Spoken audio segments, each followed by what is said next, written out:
ครับมื้อนี้อ่าเกษตรวิถีบ้านโคกเนาะสิมาเว้าเรื่อง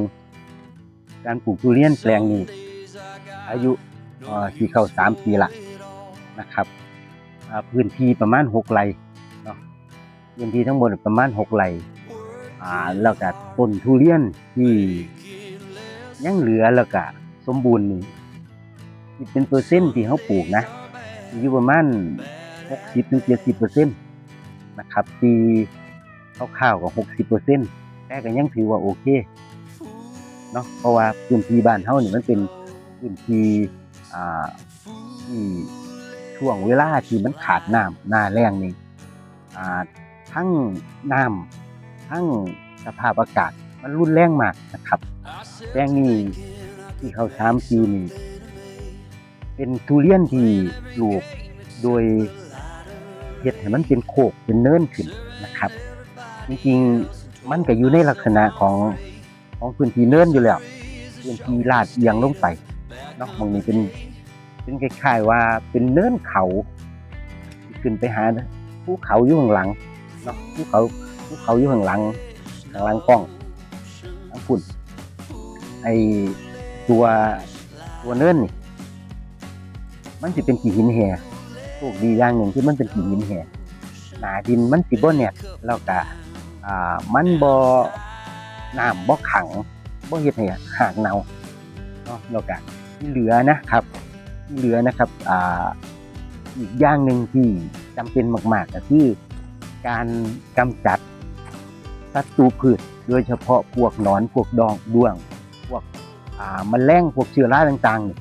จำเป็นจริงๆนะครับฉีดที่นี่ฉีดเดือนละเทื่อจริงๆพื้นที่ที่เขาเฮ็ดเข้มข้นกว่านี้นะเขาฉีดอาทิตย์ละเทื่อเลยนะแต่ว่าของเขามันยังบ่ทันได้ต้นใหญ่ปานนั้นที่พอที่สิฉีดทั้งฉีดบำรุงฉีดฆ่าเพี้ยฆ่าหนอนตัวยาเขาสิแยกออกถ้าเป็นพื้นที่อย่างชุมพรแถวบ้านน้องสาวผมเนาะที่ไปเห็นเขาเฮ็ดแถวนี้ยังเป็นการปลูกที่ยังบ่เข้มข้นปานใดแต่ว่าที่สำคัญก็คือนี่แหละที่ผมบอกนอกจากน้ำน้ำล่ะสำคัญให้ทุกมื้อแล้งปานใดก็ต้องให้ฝนตกปานใดก็ต้องให้นะครับให้มันติดเป็นนิสัยเลยแล้วก็การฉีดฆ่าพวกเพี้ยพวกศัตรูพืชต่างๆหญ้านะครับจริงๆหญ้าอ่าบ่บ่นี่บ่แนะนำให้ถากนะสิแนะนำให้ตัดเอานะครับตัดรอบโคนต้นบ่จำเป็นต้องละเอียดละออปานใดนี่คืออ่าการเฮ็ดทุเรียนอยู่นี่อีกเรื่องหนึ่งที่สำคัญจริงๆเจ้าของนะครับเจ้าของนี่ควรที่สิอยู่นำสิต้องเป็นคนที่ติดตามผลตลอดดูแลเองถ้าจ้างคนก็ต้องมาเบิ่งนำเขานำว่าเขาเฮ็ดบ่เฮ็ดดีบ่ดีนะครับต้องเบิ่งนำบ่ซั้นนี่บ่ได้ผลเพราะว่าพื้นที่ตรงนี้เคยปลูกแล้วก็เสียทิ้งไปเปล่าๆน่ะประมาณ2 ปีเนาะหลังที่ปลูกทุเรียนแล้วมันก็เหลือบ่กี่ต้นดอกเหลืออยู่ประมาณ20ต้นนี่ล่ะพวกต้นใหญ่ๆนั่นแหละก็คือต้นที่ปลูกในช่วงแรกแล้วก็มันบ่ถือว่าได้ผลปลูก200ต้นเหลืออยู่20ต้นคิดเป็นเปอร์เซ็นต์ก็แค่10%เองแม่นบ่ครับอันนี้เจ้าของพื้นที่ก็คือคุณลุงนี่นะครับเพิ่นเกษียณเพิ่นก็เลยมีโอกาสได้มาดูแลผมก็ได้มาซอยเบิ่งนำเพราะว่าที่ผมอยู่ข้างอยู่ข้างหลังแล้วก็มาซอยเบิ่งแนะนำในบางจังหวะเนาะเพิ่นก็เป็นข้าราชการเกษียณทั้งผัวทั้งเมียเพิ่นก็มาใช้ชีวิตอยู่นี่มาเฮ็ดบ้านสวนอยู่นี่เลยควบคุมปุ๋ยควบคุมยาสิ่งที่ออกมามันก็ผมถือว่าโอเคนะดูสวยเลยล่ะก็ปลูกส้อมปลูกแซมไปเรื่อยๆนะครับตรงไหนตายก็มีการปลูกส้อมอีกอย่างหนึ่งก็คือเงาะเนาะเงาะเงาะโรงเรียนเนี่ยล่ะปลูกแกมปลูกแซมอ่าแต่ว่างามกว่าทุเรียนงามกว่าพืชหลักที่เราต้องการ ก็บ่เป็นหยังก็ถือว่าเป็นสวนผลไม้ผสมผสานเกื้อกูลกันไปนะครับพื้นที่ตรงนี้มันเป็นพื้นที่ที่อยู่ใกล้ภูเขาน้ำบาดาลน้ำใต้ดินมันก็เลยมีหลายแต่ว่าข้อเสียก็คือน้ำมันผสมสนิมขึ้นมาหลายขึ้นมามันบ่แม่นผสมสนิมเหมือนกับว่าข้างล่างมันสิมีธาตุเหล็กหลายนะครับพอจะขึ้นมาโดนอากาศมันก็สิเป็นสนิมก็เลยมีการสูบลงไปไว้ในบ่อข้างล่างเป็นบ่อดินที่ขุดใช้ประโยชน์นี่แหละนะครับแล้วก็สูบขึ้นมาใหม่อาจสิหลายขั้นตอนแหน่ต้นทุนก็ถือว่าหลายแล้วล่ะณตอนนี้นะครับที่ผมมองๆนี่หลักล้านหลายล้านพร้อม ไล่ตั้งแต่เริ่มปรับพื้นที่เริ่มสร้างโรงเรือนสร้างที่อยู่อาศัยนะครับจริงๆคันเป็นเกษตรกรบ้านๆเฮาเนาะเป็นชาวไร่ชาวนาเลี้ยงงัวเลี้ยงควายเฮ็ดไร่เฮ็ดนานี่มันสิบ่ออกมาเป็นแบบนี้ดอกเพราะว่าอย่าลืมว่าบ้านเฮานี่จะอ่าสิบ่สิบ่จ้างสิบ่ลงทุนอิหยังที่มันเสี่ยงเกินไปนะครับเผื่อๆเอางัวมาผูกเอา ควายมาลามมันก็สิพานต้นไม้มุนอุ้ยปุ้ยไปหรือว่าปลูกบักอือบักหยังใส่ต้นไม้มันก็สิบ่ใหญ่บ่โตนะครับอันนี้เหมือนกับจดจ่ออยู่นี่เลยจดจ่ออยู่กับสวนทุเรียนคันสิปลูกหยังก็พยายามลดแรงกับของลงอย่างโรงเรือนที่เราเห็นดำๆนะครับตรงนั้นก็เป็นอ่าแปลงวานิลลาปลูกวานิลลาก็ใช้ระบบน้ำโดยเราตั้งไทม์เมอร์แล้วก็ให้เครื่องมันดูดขึ้นมาเป็นเวลาเอานะครับปลูกพืชที่ดูแลง่ายนะเพราะว่าทุเรียนนี่มันดูแลยากมากถ้าผู้ใดปลูกทุเรียนสามารถผ่านทุเรียนไปได้นี่สำหรับผมนะผมคิดว่ามันบ่มีหยังปลูกยากแล้วล่ะเพราะว่ามันเข้มข้นจริงๆเนาะไปเบิ่งสวนน้องเขยอยู่หลังสวนนั่นโอ้ยฉีดทุกอาทิตย์ยาต้นทุเรียนนี่ถ้าโทรมก็ห้ามให้ออกหมากเลยนะต้องบำรุงอย่างเดียวถ้ามีหนอนบางต้นนะหนอนกินโคนเข้าไปต้องแซะเอาหนอนออกบางต้นนั่นกินรอบโคนเลยแซะเพราะถ้าเขาแซะเปลือกมันออกอิหยังมันออกไอ้ตรงต้นข้างบนมันก็สิเหี่ยวสิแห้งตายไปเนาะเพราะว่ามันบ่มีอิหยังขึ้นไปเลี้ยงเด้เพราะว่าเขาเซาะรอบต้นมันแล้วมันสิเป็นจั่งซั้นมีเหมือนกันนะครับอยู่ตรงนี้ก็หลายก็ต้องเซาะฆ่าหนอนกำจัดหนอนที่อยู่ในเปลือกมันพวกด้วงพวกหยังโอ้สารเคมีก็หลายเลี้ยงผึ้งบ่ได้สำหรับผมคิดนะผมคิดว่านะบ่สามารถเลี้ยงผึ้งได้เพราะว่าสารเคมีมันหลายแล้วก็ไอ้ปุ๋ย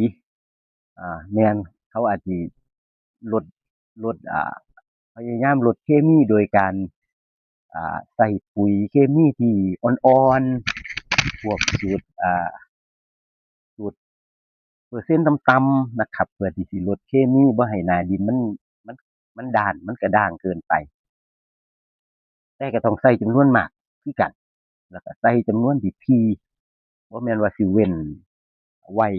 เป็นอ่า3 เดือน4 เดือนใส่เทื่อบ่ได้นะครับเพราะว่าผมสังเกตเบิ่งแล้วต้นทุเรียนน้ำฮอดไสทรงพุ่มฮอดหั้นถ้าอยากให้มันใหญ่ให้มันกว้างต้องขยายน้ำออกอีกนะครับขยายวงน้ำรอบน้ำออกอีกให้มันกว้างถือว่าถ้าเป็นแถบบ้านเฮานะครับอายุส่ำนี้2 ปีกว่านี่ผมก็ถือว่าโอเคถือว่าผ่านมากๆเลยล่ะเป็นอ่าอนาคตเป็นอนาคตสิเป็นเงินเป็นทองได้นะครับเพราะว่าอ่าทุเรียนถ้าผ่านช่วงนี้ไปได้มันก็สิเหลือเฉพาะช่วงเฮ็ดให้มันผลผลิตมันมีคุณภาพน้ำนี่ก็บ่ช่วงเวลา1 ปีถึง4 ปี5 ปีนี่ปัญหามันสิค่อยๆมีดอกพวกเรื่องน้ำเรื่องปุ๋ยอิหยังพื้นที่อิหยังเราก็ค่อยๆแก้ไปแม่นบ่พอถึงช่วงเวลามันมีผลผลิต ปัญหาพวกนี้มันสิบ่มีแล้วมันสิมีเฉพาะปัญหาที่เราสิเฮ็ดจั่งใดผลผลิตมันยังสิได้หลายเฮ็ดจั่งใดอ่าเราสิเฮ็ดจั่งใดให้ตลาดเขายอมรับรสชาติของทุเรียนทางนี้ของเรานะครับสองตายายวัยเกษียณเลี้ยงหลานพร้อมปลาก็หลายหลายอยู่ในสาแต่ว่าก็สารเคมีมันหลายผมก็กินได้อยู่นะครับกินได้อยู่รอบๆพื้นที่รอบๆก็เป็นสวนยางสวนยางยางพาราแถวนี้ก็ปลูกยางพาราหลายอ่าพื้นที่ข้างบนกับพื้นที่ตรงไกลๆที่เห็นเป็นก้อนที่ถึงปลานะอ่าผมนะวางแผนไว้ว่าสิเอายางมาปลูกว่าสิเอาปาล์มมาปลูกปาล์มน้ำมันนี่ล่ะเพราะว่าปัจจุบันนี่ปาล์มน้ำมันมันเขาเอิ้นอิหยังอ่พิสูจน์แล้วว่าเป็นพืชแห่งอนาคตเป็นพืชที่มีทิศทางเนาะมีทิศทางในอนาคตที่ดีเพราะว่าตลาดทั้งในประเทศทั้งนอกประเทศมันมีความต้องการสูงสามารถเอาไปเฮ็ดหยังได้หลายอย่างมันบ่เหมือนพวกมันสำปะหลังพวกอ้อยปีที่แล้วอ้อยตันบ่ถึงพันนะครับ10ปีที่แล้วผมมาตันละ1,500ผมปลูกไปได้2 ปีปีที่3เหลือตันละ900ปีที่4ตันละ600หรือ700นั่นน่ะก็เลยเซาเฮ็ด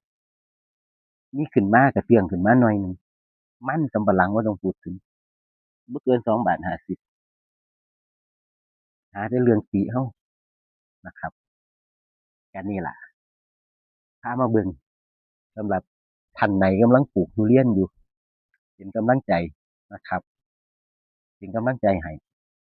โดยเฉพาะปลูกเป็นสวนใหญ่ๆแบบนี้อ่าทุ่มลงทุนไปหลายแต่ต้องยอมรับว่าถ้าเราดูแลดีๆมันได้ผลผลิตจริงๆมันคุ้มบ่เกิน3 ปีผมว่า